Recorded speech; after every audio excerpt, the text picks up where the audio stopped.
The transport moved quietly upstream.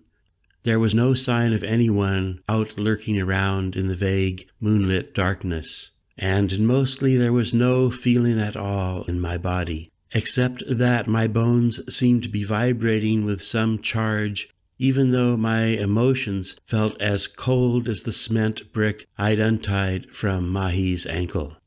There'd been no question about what we'd do after Wingster went overboard, and as we now approached Bernardo's pier, my mind was totally focused on just two things: finding Michael and stopping Bernardo before midnight.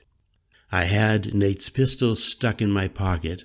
I'd fired it recklessly point blank to blast the handcuffs between our two hands. Now, bumping up against the dock, we jumped from the boat and headed together up toward the estate, pausing in the front gardens.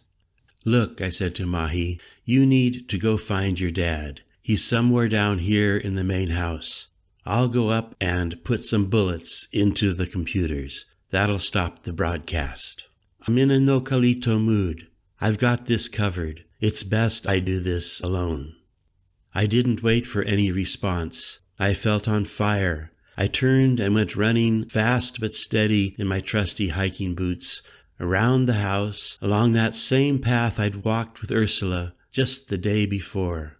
I was assuming she'd known Wingster was going to kill us. Maybe I was assuming I was now going to kill her. I wasn't doing much thinking right then. I wasn't concerned about killing or getting killed. At this point, I was just utterly intent upon accomplishing the required task before midnight hit and the whole lake got zapped, including Abierta, El Maestro, Lucita, Mahee, Lashi, Francesca, and everybody else. I made it past the main house and then along the stream in the moonlight, up toward the laboratory and dome room. All the lights were off in the lower parts of the lab building, the technicians and so forth long gone. The whole place seemed deserted, except for a couple lights down in the main building, and lights coming from the top of the circular tower. Getting near the top, smelling a cigarette ahead of me in the distance, I went carefully up the path, making it all the way to the dome room's outer wall. Listening at a slightly open window, I heard one voice, Bernardo's, and then I heard another, Ursula's. I made a move, went and peered around the corner, and saw the guard leaning against the wall by the outer dome room door. He looked bored, staring off in the other direction down toward the lagoon. Taking the pistol from my pocket, I kept in the moon shadow of the building. Just as the guard seemed to sense my presence, I was right behind him and without thinking delivered a crunching blow to the top of his head. Down he went. I picked up his Uzi. I'd goofed around with one a while back in Marin. I knew the basics of how to make it go bang. In the guard's pocket, I found his bundle of keys. The urge was strong in me to bust into the top dome room and just gun the two of them down. But I also remembered Mahee's plea and chose the less violent, more secure alternative. Heading quietly back down to the second level of the building, I found the side door, slipped the key into the lock, and turned it as silently as I could. Entering Ursi's hologram room, I found all the various consoles and electronic devices lit with their tiny blue and red and green power lights. I had a short memory flash of my own holographic image, standing there on the center platform, becoming no-calito. I didn't really know anymore who I was. All I knew was that Bernardo was one floor above me right now. It was close to midnight and time for the broadcast originating from above. And I was going to take this whole thing down. Right then a strange relaxation came flooding over me. I stood there staring a long moment at the complex array of computers and electronic apparatus. A quick spray of lead would make the entire system hemorrhage. as I raised the machine gun to fire into the innards of the evil machine. Somewhere in the back of my mind, specific words were forming. So, Bernardo, this is from Mahee. This is from my dad. This is from all of us. Down you go. But before I could squeeze the trigger and get even the first bullet fired, something heavy and hard came swinging down from behind me, crashing against my arm as the machine gun was yanked from my hands. The pain in my forearm was so acute that I cried out. "Ah, Jack, what a surprise!" Swinging around, I found myself standing face to face with Bernardo. He was holding a hefty pistol aimed directly at my chest. The stray thought ran through my mind that I was getting damn tired of seeing pistols aimed at me. "I must congratulate you," Bernardo went on calmly. "Out of the proverbial blue you have returned. Tell me, where might my beloved sister be?" "None of your business," I barked back. "What about my rather tawdry business associate?" "Wingster's definitely dead." "Oh, well, perhaps for the best, and now only slightly delayed, you shall be dead and gone as well." "But how'd you know I was here?" "Jack, you are such a poor deluded amateur. You think you are playing serious cop and robbers, but you are in the end nothing more than a most foolish college instructor. You forgot that you still have that location device stuck in your boot heel. The gods, by whatever name, are truly with me, even to the level of sending me a momentary thought just before starting my broadcast to check and make certain that boot of yours was indeed deep down in the chilly depths of Caban's Atitlan. So damn. And what about Michael?" Bernardo grinned. "I might decide to keep him as a pet. I am, after all, quite benign, given half a chance." "You're so sick. Your heart shocker is shot to hell." "Indeed," he said. "Even while up at Stanford, I'd configured enough Resotech to decondition my amygdala and various other microregions. I am subsequently quite free from any old order emotional limitations.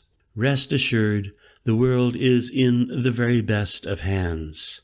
I do not sin. I am virgin snow, and now, poetically, down you go." "But you actually would dare to murder Nocalito? There'll be immediate ancestral consequences." "Yes," he retorted, "and all in my favor. Oh, there's one final item before you go. Your father's death that night in his lab at Stanford. Yes, I was rather directly involved. I made him a fair offer, which he was fool enough to reject. He even threatened to expose me, so I did what absolutely had to be done. But enough of life's trivia. I've your father's business to complete upstairs in 4 minutes and counting.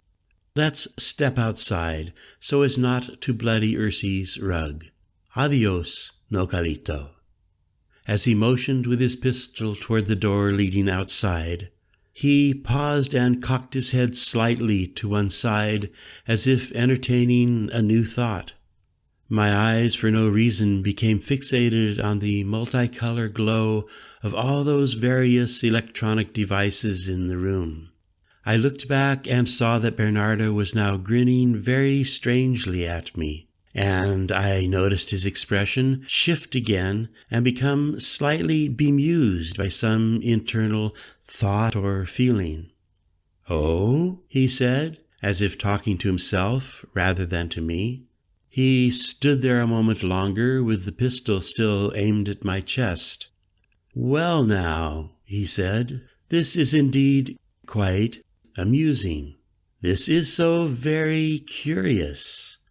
He looked over to his left, where the circular stairs ran up to the dome room.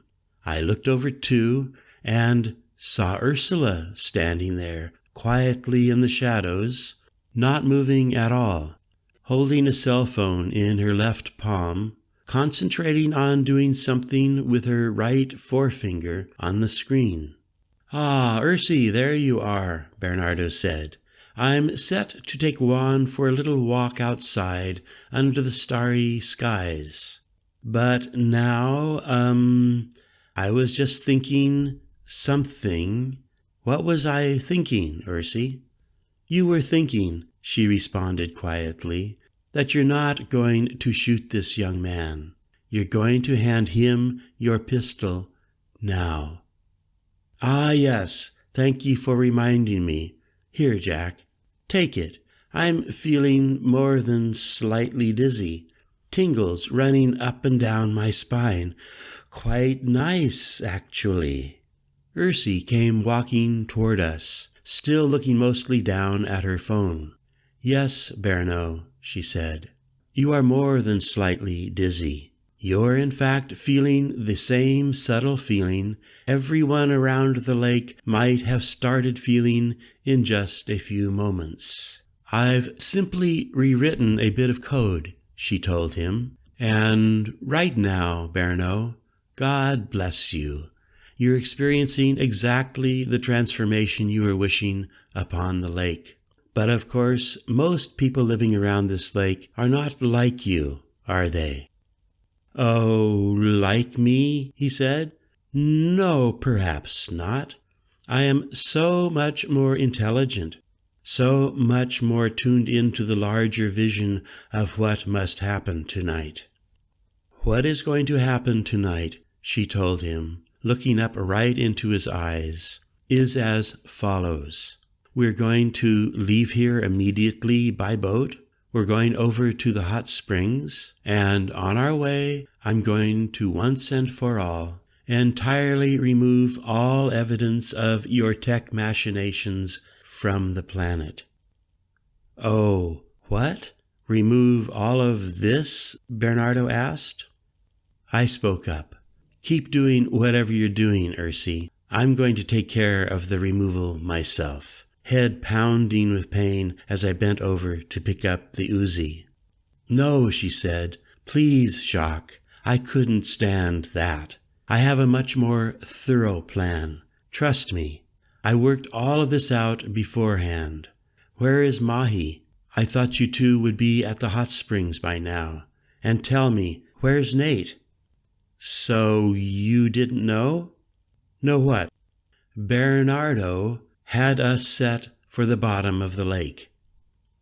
"Oh, God," she mumbled. "I never imagined, but I was all set to do this to him before he could activate the zap." "Ah, zap, zap," Bernardo intoned, seeming just slightly crazy at the moment. "Bernardo," she growled at him, "would you actually commit murder? If so, then I should have shot you rather than zap you." "I'm in overwhelm," he replied, his voice so very unusual. "How strange. You have actually done this? You've outsmarted me? But of course it makes perfect sense. And already, yes, I feel the change. Not to my mind, but to my body down here." He tapped his chest. "And I admit," he went on, "it's an infinitely delightful sensation. I never imagined it would feel so good." A few minutes later, the three of us were outside, looking down at the main house and the boat dock. There was zero sign of life anywhere on the property, just the tinkling of the stream and the moon up there, the same moon that had been shining when Nate had almost killed Mahee and me just an hour earlier. I was still half in shock.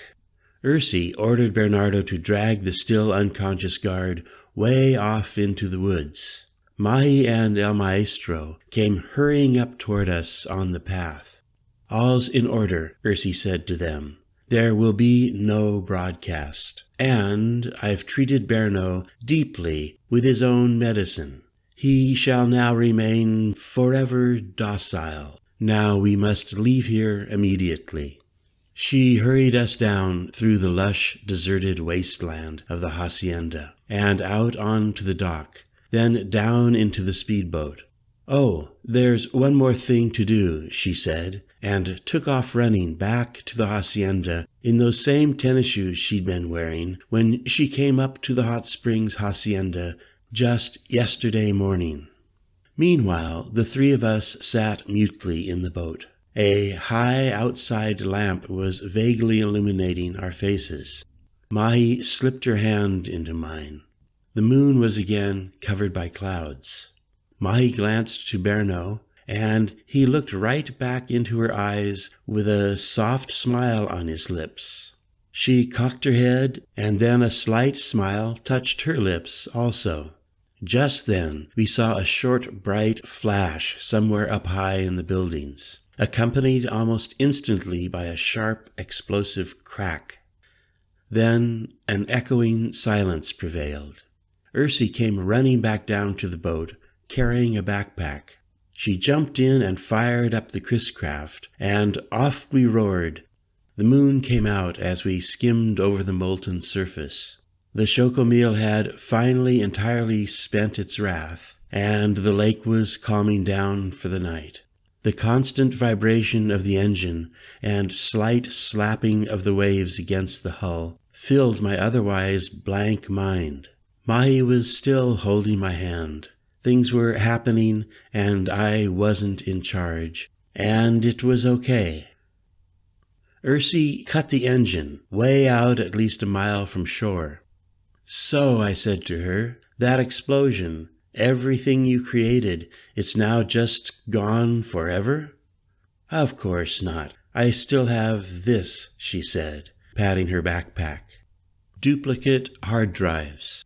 But I must now concentrate. Timing is important." And then she stared off into space, gazing at the moon until it slid behind more clouds. Then she reached into her backpack, pulled out her cell phone, and punched in a number. "Hello," she said in her heavily accented Spanish. "This is the Bernardo Villa. This is an emergency. We have a terrible gas leak here, and just now there was an explosion downstairs. We need help fast. Please, She clicked off the phone. "All the rooms are now filled with propane," she said to us. "This is the only way to fully secure our future." She looked down at her phone, and she did something with her finger on the screen, and then quickly raised her eyes up to look way over at the villa.